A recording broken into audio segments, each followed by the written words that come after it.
next topic is relative velocity in a plane. In the last chapter we study the relative velocity in a straight line पढ़ा था हमने. यहाँ इन्हें plane हम relative velocity पढ़ेंगे.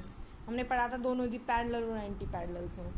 अभी देखो, लेट अस सपोज कोई भी एक ऑब्जेक्ट है हमारा ए, वो इस डायरेक्शन में वी ए वेलोसिटी से मूव कर रहा है.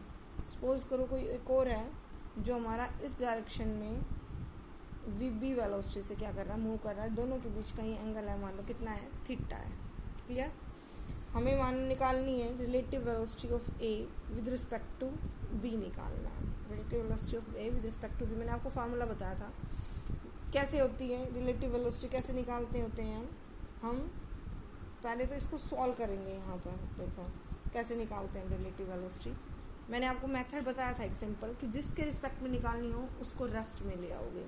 यहाँ किसके रिस्पेक्ट में निकालनी है, बी के में, तो बी को किस में ले आओ, रेस्ट में. वी बी आपका ऐसे है, यदि इसको रेस्ट में लाना है तो इधर इससे अपोजिट डायरेक्शन में इतनी वेलोसिटी अप्लाई करनी पड़ेगी. ये बी किस में आ गया, रेस्ट में. यदि हमने बी को जितना दिया इफेक्ट नलिफाई करने के लिए उतना ही किसको भी देना पड़ेगा, ए को भी देना पड़ेगा. ये आपका क्या है, ए वी ए, और इफेक्ट नलिफाई करने के लिए ये इतना ही हमें इसे देना पड़ा.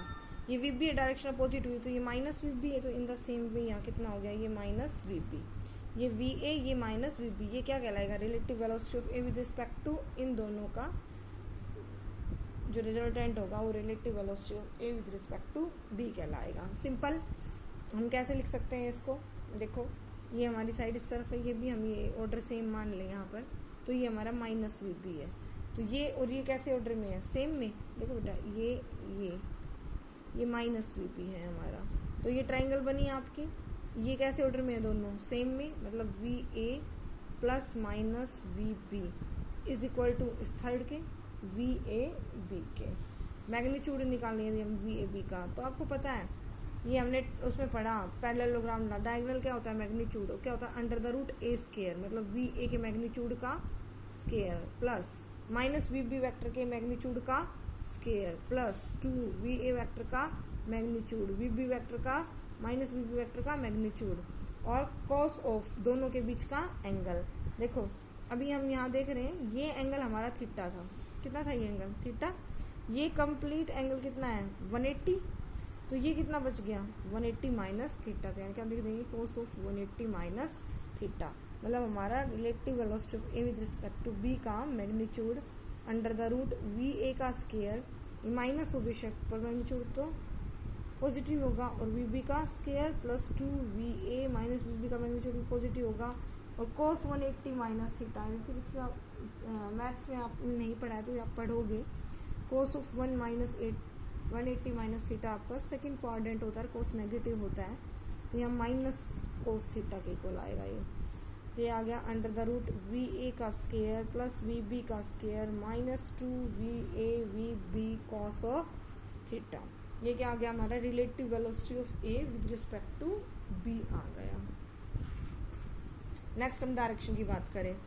यहाँ पे आप ये पढ़ेंगे, अभी आ जाएगा आपका मैथ्स में. ये फर्स्ट क्वाड्रेंट होता है, ये सेकंड होता है, ये थर्ड होता है, शायद आपने पढ़ भी लिया होगा. ये फोर्थ क्वाड्रेंट होता है. हम ऐसे कोस और साइन की वैल्यूज निकालते हैं, प्लस या माइनस. नहीं पढ़ा है तो जस्ट पढ़ने वाले होगे आप, वहाँ से ऑब्जर्व कर लोगे इसको. Now direction of V A B. देखो ये वी ए बी की डायरेक्शन है. डायरेक्शन कैसे बताएंगे, हम यही निकालेंगे कि वी ए के साथ ये इतना एंगल बना रहा है, इसी अकॉर्डिंग पता कर पाएंगे. लेट अस पूछ कितना एंगल बना रहा है, अल्फा. तो यहाँ अल्फा की वैल्यू के लिए टेंजेंट निकाल लो. Tangent alpha is equal to, इस ट्राइंगल में टेंजेंट अल्फा किसके इक्वल होगा, हम यदि टेंजेंट अल्फा निकालें तो किसके इक्वल होगा. और यहाँ आप भूल जाओ, आपने पीछे पढ़ा था एंगल निकालना था, तो एक शायद तुम्हें ध्यान हो, टेंजेंट इज इक्वल टू होता है जिसके साथ बना रहा है वो नहीं, दूसरी टर्म. जिसके साथ अल्फा एंगल बना रहा है वो वेक्टर नहीं, दूसरा वेक्टर. कौन सा है दूसरा, वी बी वेक्टर का मैग्नीट्यूड माइनस वी बी का, तो वी बी, और ऊपर था हमारा साइन ऑफ दोनों वेक्टर्स के बीच का एंगल. आपको ध्यान हो तो आप देख लेना. अभी जिसके साथ बना रहा है अल्फा एंगल, किसके साथ बना रहा है, वी ए वेक्टर, उसका magnitude plus we B cos of दोनों के बीच का एंगल, cos 180 माइनस थीटा. इसे सॉल्व कर लो. टेंजेंट अल्फा क्या आ गया हमारे पास, V B sine 180 minus theta second quadrant theta, और V A minus we B cos theta. ये क्या आ गया हमारा अल्फा निकालने का प्रोसेस. आपको ध्यान हो, हमने माना था ये ए वेक्टर है, ये हमारा बी वेक्टर है और ये हमारा रिजल्टेंट है, यहाँ अल्फा एंगल बनाता है। तो ये टेंजेंट अल्फा की हमारी वैल्यू आई थी बी साइन, ये थीटा एंगल दोनों के बीच, बी साइन थीटा अपॉन ए प्लस बी कॉस थीटा। तो ऐसे हम क्या निकाल लिया, यहाँ पे टेंजेंट अल्फा निकाल लिया। तो यहीं पर हमने मान लो रिलेटिव वेलोसिटी हमने कैसे मान रखा है, ऐसे मान रखा है कि ये हमारा वी ए है और ये हमारा वी बी है। अभी हमें relative velocity of B with respect to A निकालने हैं। आप खुद ट्राई करो।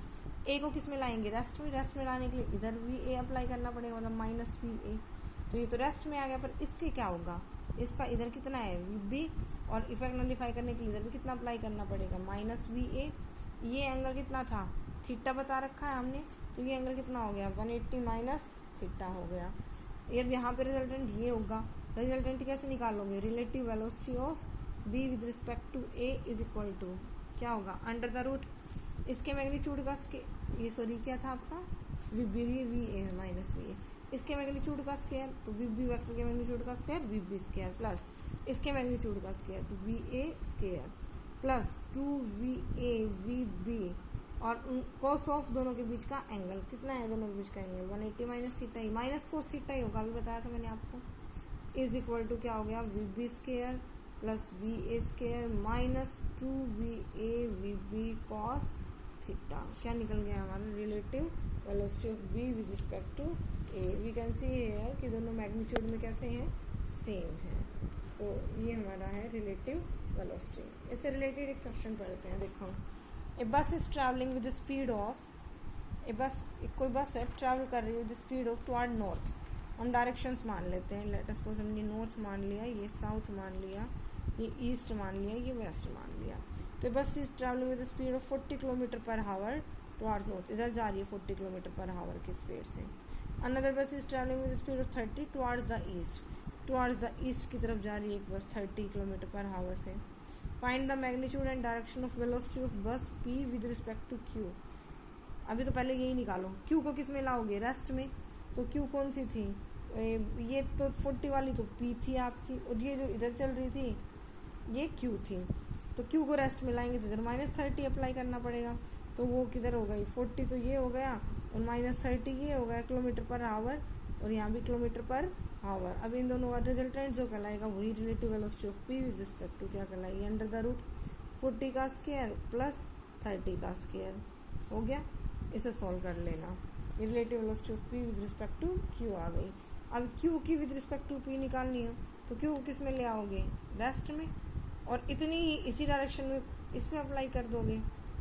तो एक तो सॉरी हमने भी क्यू पी को रेस्ट में ले आएंगे।